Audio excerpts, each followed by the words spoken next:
He built an empire worth billions. Yet on Christmas Eve, not a single person called. Not his employees, not his family, not even his assistant. And when she asked, "Can you stay for just one night?" he never imagined it would change his life forever.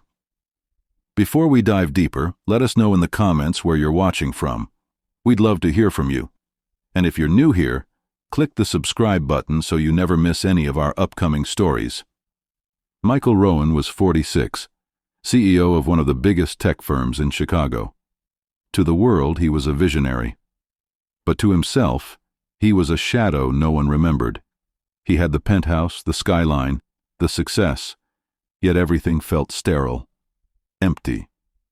On Christmas Eve, he stood by the glass walls of his office, watching the city below glow with warmth he couldn't feel. Outside, families hugged. Laughter filled the streets. Inside, his reflection stared back, successful but alone. 5 years had passed since his wife's death. He had buried his grief under work, deals, and endless meetings. But grief doesn't stay buried. It lingers, waiting for silence. And tonight, the silence was deafening. It was past midnight when he finally left his office. Snow drifted through the empty streets, soft and cold against the dark. As he reached the gate of his building, he noticed her, a young woman sitting beside the security post wrapped in a thin coat, holding a cardboard sign that read, "Just need a place for one night." He hesitated. His first instinct was to walk away, but then she looked up and said, "You don't have to help. I just thought you might understand what it's like to be invisible." Something in her tone stopped him, honest, quiet, piercing. He asked where she planned to go. She shrugged. "Shelters are full tonight." For reasons he couldn't explain, Michael offered her a ride. She refused at first, but the way she shivered made his decision for him. He told her softly, "You can stay at my place, just for one night." His penthouse was immaculate, like a museum of his own loneliness. She stood by the doorway, unsure, staring at the sterile perfection of it all. He reheated leftover takeout. She thanked him, humming quietly as she ate. The tune made him freeze. It was the same song his wife used to play every Christmas. He turned toward the piano in the corner, its keys gathering dust. "You used to play?" she asked gently. He nodded, but said nothing. And for the first time in years, the sound of music echoed in his mind, soft, haunting, alive. Later that night, as snow fell outside, they sat together in silence.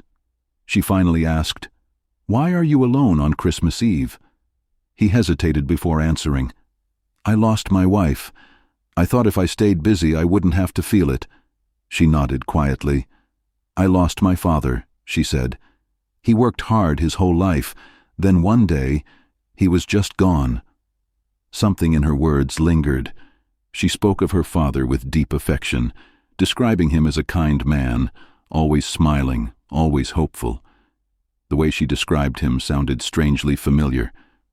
Then she looked at him, steady, unblinking, and whispered, "You don't remember me, do you?" Michael froze. Flashbacks flooded his mind. Hospital corridors, charity dinners, his wife's final days. A little girl by her mother's side, the daughter of one of his wife's nurses. He remembered her now. And her father, the janitor who'd once told Michael, "If anything happens to me, just look out for her someday." That promise had been forgotten until tonight. Tears welled in his eyes as he listened to her story. After her father passed, she tried to keep everything together, but life slowly unraveled. Lost jobs, lost chances, nowhere to go. And here she was, outside his building, forgotten by the same world he once controlled. He had built towers so tall, the narrator's voice softens, he could no longer hear the people who held them up. Michael offered her his guest room. "Just for one night," he said again. But he couldn't sleep. The apartment felt too quiet, too honest.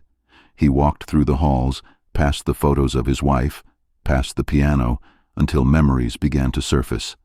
Laughter, promises, everything he'd buried under years of silence. For the first time in years, he broke down. Alone, surrounded by everything success had given him and everything it had taken away. Morning came gently. The smell of coffee filled the room. Real coffee, freshly brewed. He found her in the kitchen, humming that same song again. She'd made breakfast with what little she found in the fridge. "You didn't have to," he said. "I wanted to," she replied. No one should start Christmas alone. They ate together, talked, laughed softly. And when she said she'd be leaving soon, he surprised himself by saying, "Stay, at least for Christmas Day." She hesitated, then smiled. Just one day. Later that morning, he took her downtown, not to a shelter but to his office. It was empty, quiet, cold. But for once, he didn't feel alone there. He told her, "I want you to work here, for the foundation. Help me rebuild what I ignored." She stared at him, stunned. "You're serious?"